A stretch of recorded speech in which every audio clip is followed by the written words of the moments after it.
E aí, pessoal, tudo bem? Espero que estejam todos bem, realizando as atividades. Estamos aqui para mais uma aula remota e nesta semana nós vamos falar sobre a construção do parágrafo. Na semana passada eu solicitei a vocês que fizessem uma carta do leitor. Falamos sobre esse gênero importante, costuma aparecer aí bastante nas produções de texto no vestibular da UFPR e aqueles que são mais observadores, eu tenho certeza que nós temos aí no grupo alguns que são bem atentos em relação a detalhes, devem ter percebido que o que eu pedi que vocês fizessem na semana passada poderia ter sido feito tranquilamente em um único parágrafo, né? E daí já fica aí a dica para você entender por que falar agora sobre a construção do parágrafo e não, de repente, ter falado antes de produzir a carta do leitor. Quando eu pedi para vocês que postassem lá no mural no Classroom, a ideia era que vocês pudessem também fazer a leitura, ter contato com diferentes posicionamentos, mas o que ia ser mais interessante para mim era justamente mostrar a vocês que é possível redigir comentários em blocos, né, em parágrafos únicos, de maneiras bem distintas. Mas, independente dessas maneiras distintas, o foco é sempre o mesmo. Um parágrafo precisa necessariamente trabalhar uma ideia. Então, para a gente poder entrar nessa questão, né, de construção do parágrafo, é importante se perguntar: será que você sabe que existem diferentes estratégias que podem ser adotadas para facilitar a redação de um texto?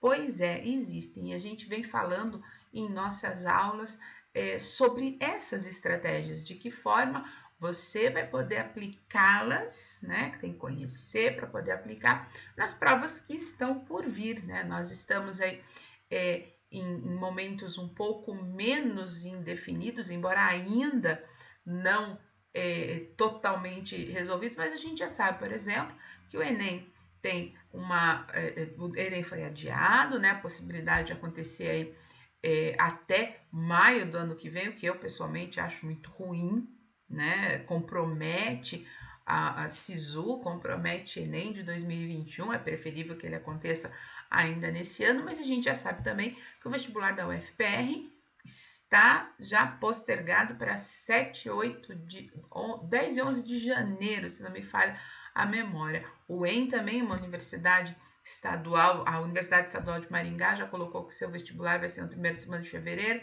Então, veja, as universidades já vão se organizando, então a gente precisa lidar também com estratégias, com recursos para você poder melhorar, para você poder aprimorar a sua produção textual. Quando a gente fala de texto expositivo ou texto argumentativo, existe um padrão que os parágrafos costumam seguir, é um padrão relativamente fixo, mas isso não é uma regra. Eu posso construir sim o meu parágrafo, eu posso explorar diferentes recursos ali na minha produção. Só que normalmente o que a gente vai ver? Primeira e segunda frases ali do parágrafo já trazem a ideia principal. Então, você de cara já coloca ali qual é a ideia que esse parágrafo vai trabalhar. Essa informação, que a gente chama de tópico, né, ou tópico frasal, depende do material didático que a gente está utilizando, mas é tudo a mesma coisa, geralmente aparecem sentenças declarativas, ou seja, afirmações são feitas e essas afirmações correspondem a essa ideia central do nosso parágrafo. Tudo que vem além dessa ideia central, nós chamamos de informação complementar. Então, eu tenho ali o tópico frasal, que define o objetivo do meu parágrafo, e as demais informações presentes nele são as informações complementares, cuja finalidade é justamente subsidiar, dar sustentação àquela ideia que vai ser trabalhada.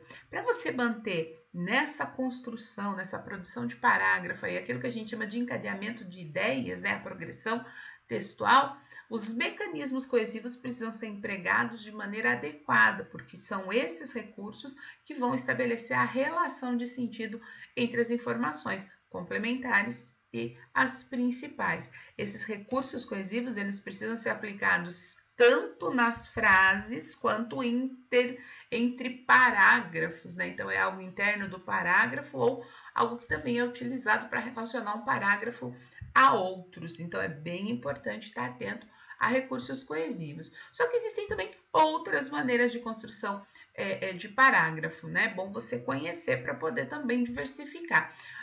Você pode produzir um parágrafo por uma declaração inicial, eu, pelo menos, gosto dessa forma, mas você também pode construir o seu parágrafo com exemplificação, com citação, com uma pequena narrativa.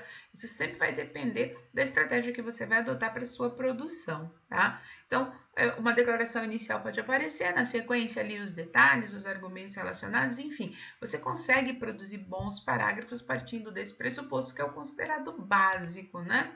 Então, você pode começar, ó, como eu falei, com exemplos, enfim, a decisão é sempre sua. O que não pode acontecer?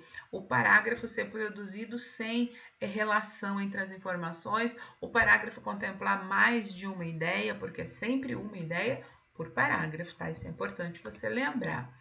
O que a gente vai fazer agora que conversamos um pouquinho sobre parágrafo, né? Sempre muito importante, você é aluno de terceiro ano, tem que ter isso em mente, precisa ler, precisa buscar por informações, precisa exercitar posicionamento, porque para você escrever uma boa redação, tem que treinar, não adianta, não tem como alcançar sucesso na produção textual sem a prática, né? Então, lá na sala, eu quero que você vá à nossa sala de aula no Classroom, quero que você olhe no mural se foram inseridos ali comentários e quero que você leia esses comentários. Se você se sentir à vontade para isso, faça um comentário, comente o comentário do seu colega, porque esse é um excelente exercício para a gente praticar essa habilidade da escrita. Então, sua tarefa, ir ao Classroom, olhar no mural, se há ali comentários da atividade que eu pedi da semana passada, porque eu recebi alguns pela plataforma Uno e eu pedi para ir pelo Classroom,